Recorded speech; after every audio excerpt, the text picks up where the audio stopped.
आतंकियों के खिलाफ सेना का बड़ा ऑपरेशन। 48 घंटे में सुरक्षा बलों ने ढेर किए 6 आतंकी। 8 आतंकियों की तलाश जारी। लश्कर और जैश के 3 आतंकी मारे गए हैं। आतंकियों के पास से भारी मात्रा में हथियार भी बरामद।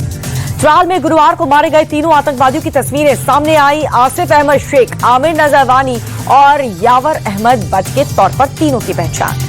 जम्मू कश्मीर के तुलबुर प्रोजेक्ट को लेकर के उमर अब्दुल्ला और महबूबा मुफ्ती में ट्विटर वॉर। सिंधु जल समझौता रद्द होने से प्रोजेक्ट को फायदा वाली बात पर भड़की महबूबा मुफ्ती बोली, सस्ती लोकप्रियता के लिए पानी जैसी जरूरी चीज पर राजनीति कर रहे हैं उमर। मुख्यमंत्री का पलटवार, पाकिस्तान को खुश करने के लिए महबूबा मुफ्ती का ऐसा बयान।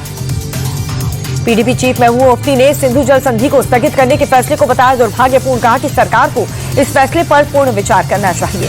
ऑपरेशन सिंदूर पर गृह मंत्री अमित शाह का बड़ा बयान। कहा कि ऑपरेशन प्रधानमंत्री मोदी की दृढ़ राजनीतिक इच्छा शक्ति का प्रतीक है।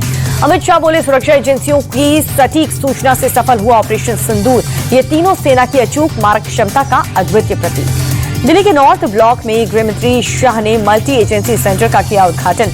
देश की आंतरिक सुरक्षा को मजबूती।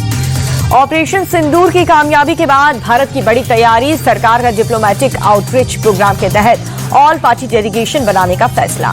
ऑल पार्टी डेलीगेशन में सभी दलों के सांसद होंगे। अलग अलग देशों में जाकर के बताएंगे ऑपरेशन सिंदूर क्यों जरूरी था और इससे भारत को क्या मिला। पाकिस्तान को दुनिया के सामने बेनकाब करेंगे भारत का ऑल पार्टी डेलीगेशन। कांग्रेस के सांसद भी डेलीगेशन का हिस्सा होंगे। भुज एयरबेस पर रक्षा मंत्री राजनाथ सिंह गरजे, ऑपरेशन सिंदूर अभी खत्म नहीं हुआ, अभी हमने सिर्फ ट्रेलर दिखाया, समय आने पर पूरी पिक्चर दिखाएंगे।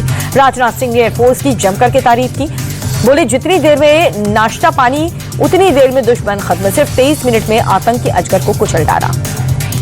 राजनाथ सिंह ने पाकिस्तान को दी है सीधी चेतावनी। कहा कि सीज फायर में पाकिस्तान को प्रोबेशन पर रखा है, आतंकवाद पर निर्णायक प्रहार के लिए तैयार है। पाकिस्तान को एस जयशंकर की सीधी चेतावनी। कहा कि मोस्ट वांटेड सभी आतंकियों को सौंपे पाकिस्तान। पाकिस्तान के पास आतंकवादियों की लिस्ट है। पाकिस्तान को एस जयशंकर की 2-2। कहा कि आतंकवादी अड्डों को बंद करे पाकिस्तान से सिर्फ आतंकवाद पर होगी बातचीत। पाकिस्तान को लेकर के एस जयशंकर ने की है अफगानिस्तान के विदेश मंत्री से बात।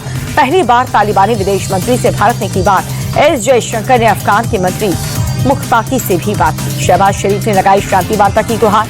ऑपरेशन सिंदूर के बाद ठंडे पड़े पाकिस्तान के तेवर। शहबाज बोले, पाकिस्तान अमन चाहता है। भारत के पलटवार से डरा पाकिस्तान। बिलावल भुट्टो को सीज फायर टूटने का डर। कहा, सीज फायर टूटना खतरनाक होगा।